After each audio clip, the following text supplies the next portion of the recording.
Hey, thanks for having me, Mike. I just wanted to see if I could interject something real quick. What I'd actually prefer is that if we, instead of talking about response, that if I could interview you. Oh, so you want the questions to come this way, not this way. Yeah. Will you humor me? Okay, I can go with that, I guess. Yeah, yeah, okay. All right, cool. Well, obviously, I'm in the software world. I love software. It's been quite a ride getting things up and going. But you have actually entered the software world lately. And I'd like to ask you a little bit more about your app that you've built for job hazard analysis, because what you've done has not only married technology into a cleaning industry, but I want to ask you about what it was like to go through the whole OSHA hoops and everything that you've had to go through. I mean, this is on every front. You've been doing some pretty revolutionary stuff. So let me just start off by asking you, what was it like to sort of get OSHA to work with your app and be willing to accept what it's doing for job hazard analysis to be accepted by them? Does that make sense? Yeah. So, at first it didn't involve OSHA at all. So OSHA 1910 was rewritten in January 2017, and that became kind of the law out there. But really what prompted the JHA app was the fact that when we were doing our safety classes, we would get to the part where we were teaching guys about having to do all this, and plan their job ahead, and I would just get this glossy-eyed look. I could tell that them implementing this in the field just wasn't going to happen. It was hard for them. They were coming to the class to understand OSHA in the first place, and so for me just to send them out of there and them think that they were going to implement and know what OSHA said, it wasn't going to work. And so that's why we created initially. It was for the people, not for OSHA. So, but we knew OSHA was going to be an obstacle out there, but not really, because they had already wrote the law. So what we needed to do is make sure that the JHA app matched what OSHA said in 1910. And so that's what we did when we started writing it. For instance, on a ladder use or something like that, we tied what is the risk and how does OSHA say, what does OSHA say against that risk? And that's how we incorporated that. Okay, so if you didn't start out with OSHA in mind and you were just trying to make it easier for cleaners to be safe, then I guess my next question is where did you begin? Like, what was the process like for you to go, all right, I just need to find someone to write me this little simple app, which turns out nothing is as easy as you think it is. So what was that like then? Yeah, so that was difficult because I'm not, I'm a brain guy, but I'm not a techie guy.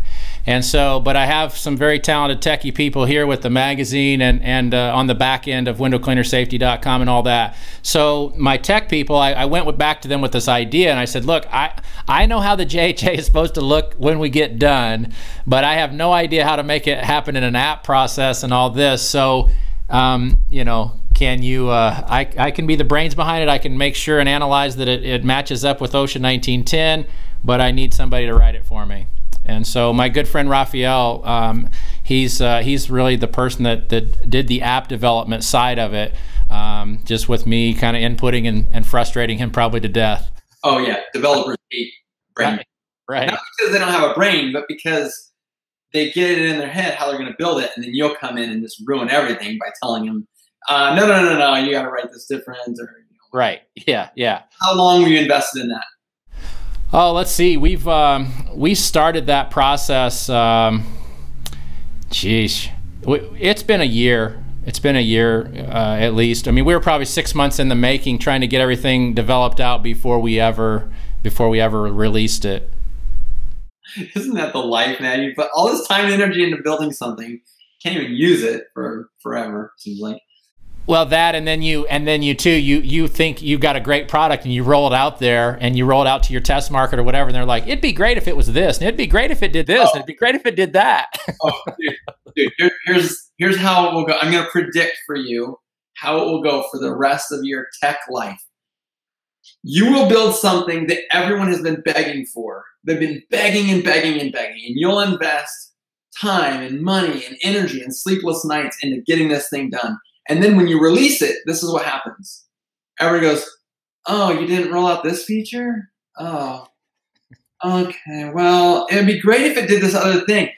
Will you take a second and just love the thing I built for you. Yeah, no, that's fine. That's nice. Thank you. But Yeah. anyway, what I really want is like, and you just have to like not let it be too personal because otherwise it'll drive me nuts. Yes, absolutely. Okay, so you built the app. You've got a year into this thing. You're rolling it out to your test market. When did it cross your mind that you wanted to fight the OSHA battle? Well, quite by accident, we knew we had a good product, and what we did is we had one of our test people that were using it down in Houston. They actually had a fall, and so OSHA got involved. It was a hospitalization. OSHA got involved, and basically, the way kind of OSHA works is they come in, they investigate the deal, they make sure that you've got all your stuff in order, and our JHA was presented to them. And so when it was presented, the comment that got made back was, and we got information back from our test user, was OSHA said, first of all, we're surprised that you have a JHA, being a window cleaning company. And second of all, it's one of the better written JHAs that we've seen. Wow. And so, I joked in my mind, I'm like, well, it should be because we wrote it to your standard, right? I mean, we just took your standard, the understanding that we have today of your standard, and put it in this JHA form. So it should be, but but you also know, and I hope this doesn't get you in trouble for me saying it. Don't even agree to this. Like, just disagree with what I'm about to say. But just because OSHA wrote it a certain way does not mean that's what they're going to accept, because they're like the company of voodoo and black magic, where it's like whatever the weather is today is what they accept. So. Again, I know you disagree with that, but I just want to let you know that's how I feel. Well, what you have is, you have different interpretations going on in the field, and so one field rep may look at something just slightly different than another field rep, and so that's part of what we do is we kind of go back and forth in some of those deals. I love getting involved when I don't like anybody getting fined, but when somebody has gotten fined, I love getting involved, and I have on several occasions, specifically with our users and those that we've worked with at Window Cleaner Safety, because you learn so much. You push something back and you say, hey, well, you said this, so how is it that this? And then you start getting interpretations of what they're saying, and a lot of times those come back in writing, which we love, because then we've got precedents to set on the next one. So, but yeah, that's how we knew we were valid when that happened in Houston, and then we've had it happen a couple different times too. We've had it happen in Boston, or the Massachusetts area, and then a couple other times as well. And so we know that we believe in our product 100% at this point. We know it'll stand. So that is all really cool information. Did the guy that was in Houston that got hurt make full recovery and everything? Is everything He good? did. Yeah, he's recovered. I think he's back at work. And so, and what had happened, and this is what I tell employers all the time, the reason they need to use the JHA is because this was just a textbook case of the JHA said that when they got off the ladder, they were supposed to secure the ladder and have it 3 foot above the surface that they were going over, that's OSHA. That's what it says. Well, they decided not to follow the JHA. So they decided that one guy was going to try to just hold it from the top. They weren't going to secure the ladder. And the ladder slipped and he fell. So basically the employer, this is the power of the JHA. The employer was able to sit down and say, here's our training, here's the documentation that we have, here's the JHA that went out in the field that told them exactly how the job was supposed to go. Today, they didn't listen. And in that particular case in Houston, the employer was found not liable for any of the issues. So that's the power of the JHA right there. It's, I don't like to pit employer versus employee, but, and I don't, both of them have a shared responsibility, but who's going to pay the bill? The employee, or the employer, right? So you've got to use these things in order to protect yourself. Does that mean that workers' comp doesn't cover that injury then?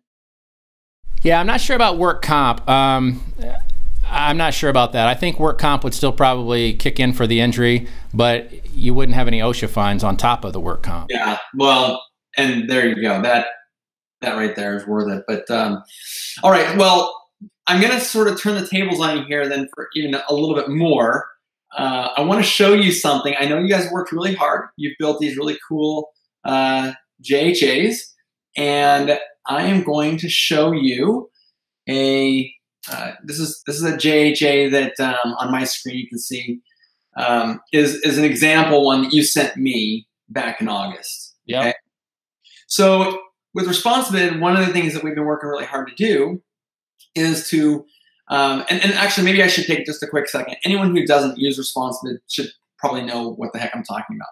So in ResponsiBid, you have several tools available to you. You have this kind of internal bid creation tool, and you can start, actually spell someone's name right. You can actually start looking for customers that exist. In this case, I'm connected to Jobber, so it's in ResponsiBid Jobber. But you see that there's Mike Draper. I've got this quote that's already on file, but I could actually make a new quote here. And the cool thing is that with this quote, you can actually go in and start selecting different services, adding or subtracting services, as you will.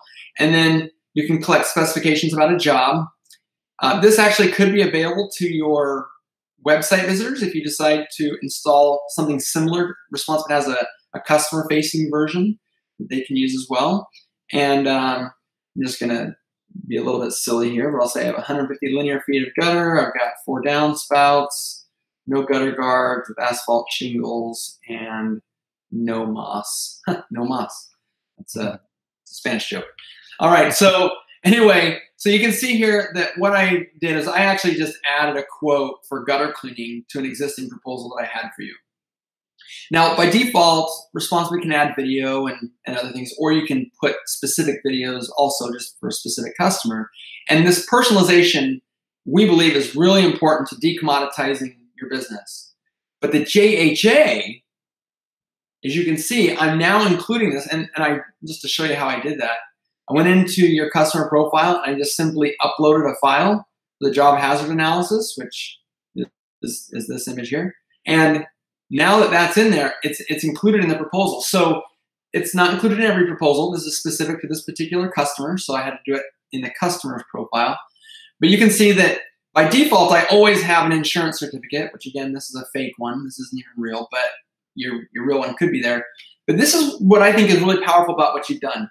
If I go into my app, I build my JHA, I haven't even landed the job yet, and I'm including that in my proposal, what is the likelihood that a customer has all the questions answered that they need in order to, decide, I'm going to go ahead and go with that package. I'm going to go ahead and get the gutter cleaning done as well. Obviously our system does a really great job of giving good, better, best, or, however they're going to decide.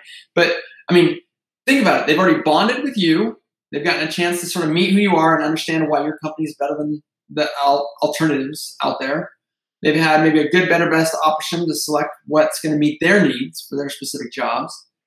And we've even got an upsell going on here. They didn't ask for blind cleaning, but blind cleaning got added here. And then they get to the very end here, and now they're having these types of things answered. I mean, there's no questions left. It's just, wow. Well, yeah, that's it. And I mean, not only that, I mean, in that proposal, whether it be the JHA safety app or the insurance certificate, I talk a lot about this in the classes about selling safety and creating obstacles for others. You've created so many obstacles for the competitor that's going to follow you with this proposal. I mean, JHA aside, but with the JHA in there, certainly that's what you want. I mean, you want to be able to have these things at your fingertips to put the customer at ease, to put the buyer at ease, so that they ultimately choose you. And in my world, safety is a big part of that, because they are liable. So if there's a problem on the job site, and even if it's in a residential setting, and we told the homeowner that, hey, that gutter could fall, or we identified those risks, they're on the hook. I mean, they at least on the liability side they are, and so they're going to look at a company that presents safety like this, I think, as you're just going to outsell the competitor. That's just hands down. Yeah, that's right. I mean, what I always tell ResponsiBid users is if you can go onto the Yelp reviews and the Google reviews of your competitors and find those negative experiences, and you can foresee all of those and take care of all those obstacles before they've even decided to get a quote from you, and you're like just waiting, ready to go. By the time they get their pricing and any questions are stirring up in their head and they're getting them answered, I mean, imagine the power of this if they're on your website, but even not. Imagine if you were sitting there on site, putting a quote together, you gave it for them. We've had customers say, responsive bidders say, that as soon as they started integrating video, they were 2xing at minimum. But if they were putting customer-specific videos, like a job video, so this top video they're replacing with like a walking around the house or the commercial building and making comments, they're saying that 5x what they would normally be closing in jobs like that. For example, upselling, they only ask for window cleaning, but now here's gutter cleaning, and here's roof cleaning, and here's flat surface cleaning, and now we've got a JHA in here, we've got our certificate of insurance. They're talking about all this stuff happening, and it's all because there's no reason to call anyone else. Not only are you giving me my pricing and help me move forward, but your competence is on full display. So the customer can go ahead and they can upload any new photos they want to. They can leave a note for you.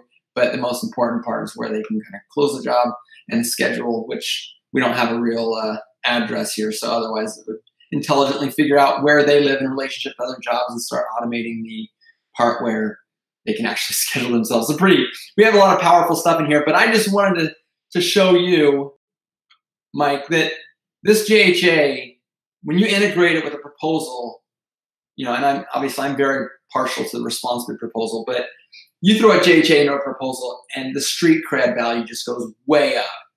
And I feel like with all the work you've put in, and I know that a JHA alone is really, really great, but I thought you deserve to see what it looks like when someone's trying to decide who they're going to choose. You throw a JHA in there, it's very compelling. So I think your work is well noted. Great job. Well, thank you so much, and we appreciate it. And this is the same thing that a lot of things in our classes we're teaching and we're telling guys, put them in. We've heard countless stories back from some of our users of where they're landing jobs. One called last week and he says, "Here's an apartment complex we're going to build. This huge apartment complex, probably $10,000–$15,000 quote."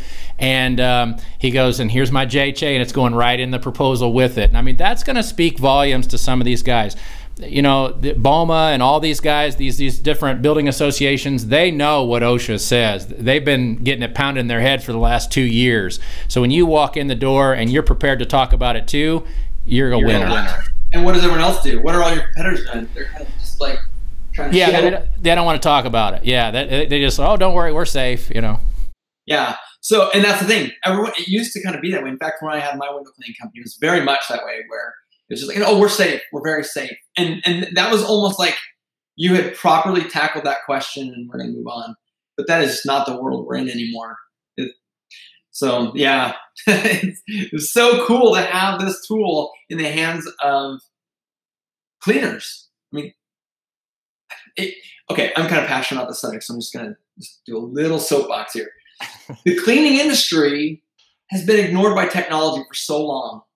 While Oracle and SAP, we're all building these incredible technologies for the Fortune 500. I feel passionate that the Fortune 5 million were just completely ignored, which is, of course, why I took the route in life that I did. I think we're starting to see that tide turn. People are realizing that the Fortune 5 million deserve to have great stuff. But I think a lot of the cleaners have just held tight to that pen and paper mentality and like kind of shy away from the technology. Cleaning is low tech, so therefore so should everything else. But the customer experience, whether it be presenting safety or whether it be putting a proposal with a video in it or whatever it is, the customers are used to buying a certain way. And that customer experience, at the very least, needs to involve technology. And now that the technology is there's really no excuse. I mean, what does it cost to get the JHA app out of the App Store? So here's pretty cool. The JHA app itself is free. So download it for free, both the Apple Store, Google, whatever. And the neat thing about that is even if you just want to have the OSHA code at your fingertips, we put a Learn section in there. That's free. So you can go to the Learn section. You can see ladders. Okay, here's exactly what it says about ladders. You're doing rope descent systems. Here's what it says about it. So that part's free. Then what we did, Curt, is I'm a window cleaner, right? I was a window cleaner for years. And so I know the mentality of window cleaners. They're willing to spend money, but they're very conservative and cautious. So we wanted to make sure that the app was affordable for everybody. So if you wanted to just do, if you only getting maybe 1 or 2 bids a month, and you want to just spend 99 cents for the JHA app, you can buy them one at a time. We don't care. If you're that guy that's going out and he's writing 500 new estimates a year and he doesn't want to pay, 99 cents for every JHA, we've got a yearly, unlimited yearly. We've got, you can buy 10 credits and get a little discount. We've got 25 credits and buy a little discount. So it's very affordable for everybody, and that's the way we wanted it for window cleaners. Yeah, yeah. And I know exactly what you're talking about as far as selling into the cleaning market. They're conservative, they're cash. We have to be good stewards of what we're presenting to them for the cash, and I think you've done a good job with that. And one of the things that I think is important to point out is that these companies are doing lots and lots of jobs. They could probably afford a lot more money to invest in their safety. But instead, you've tried to take that barrier way down so that nobody has cost as an excuse to not be safe.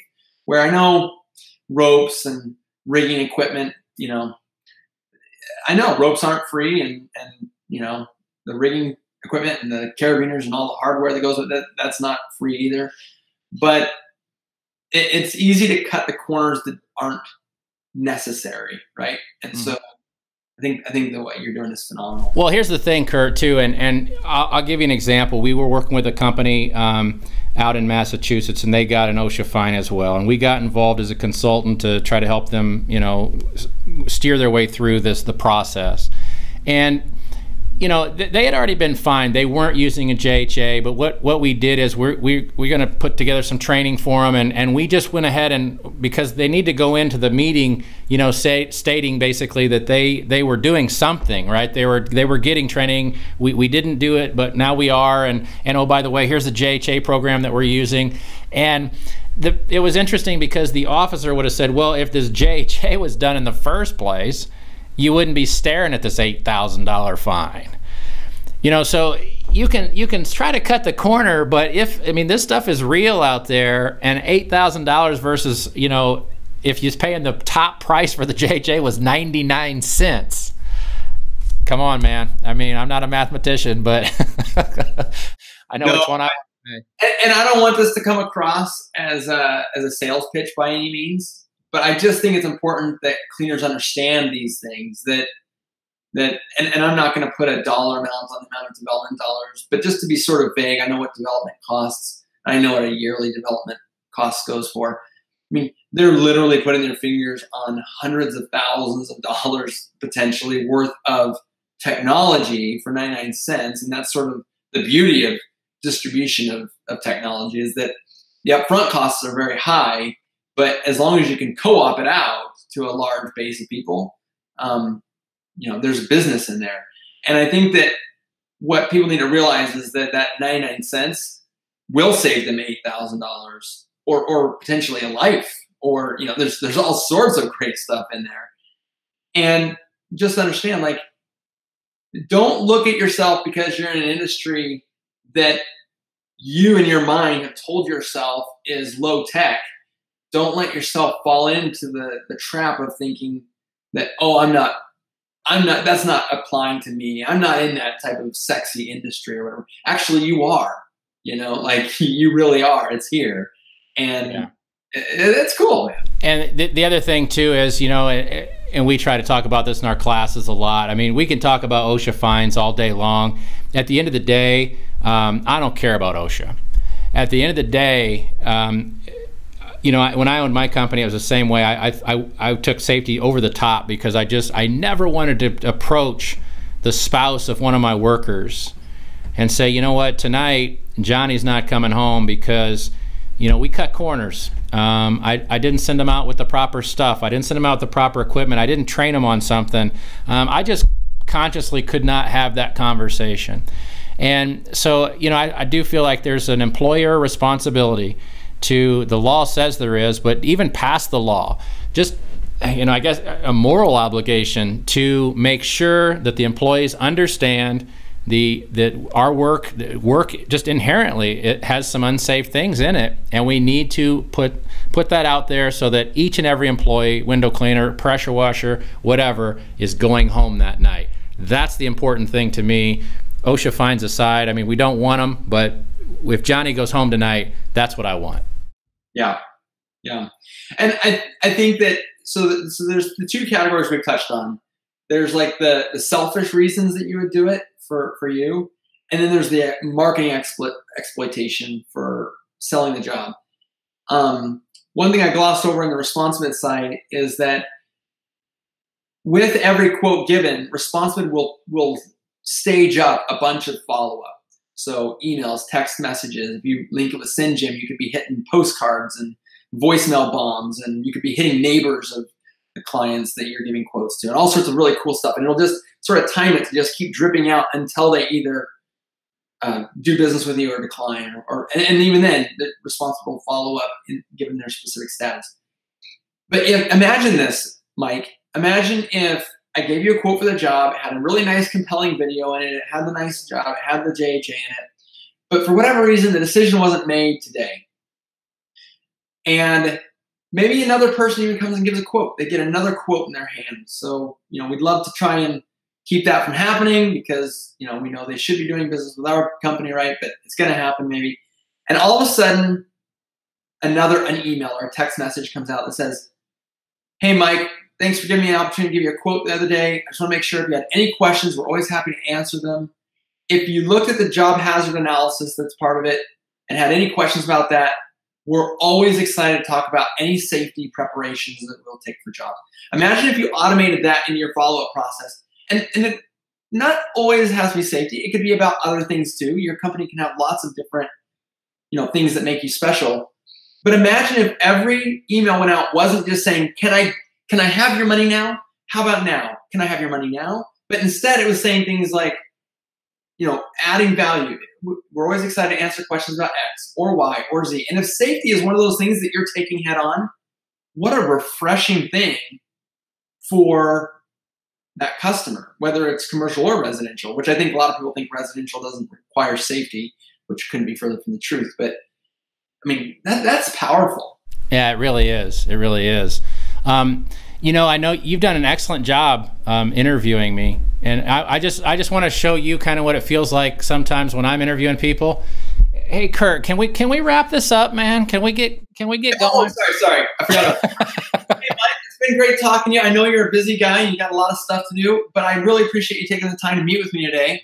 You're a fantastic interview, and I really hope to have you on the show again sometime soon. You want to just sign off for us too? Oh yeah, thanks for joining us at AWC Magazine TV. We'll see you next time. Stay tuned for our next episode of AWC TV by following us on YouTube, Facebook, or our website, awcmag.com.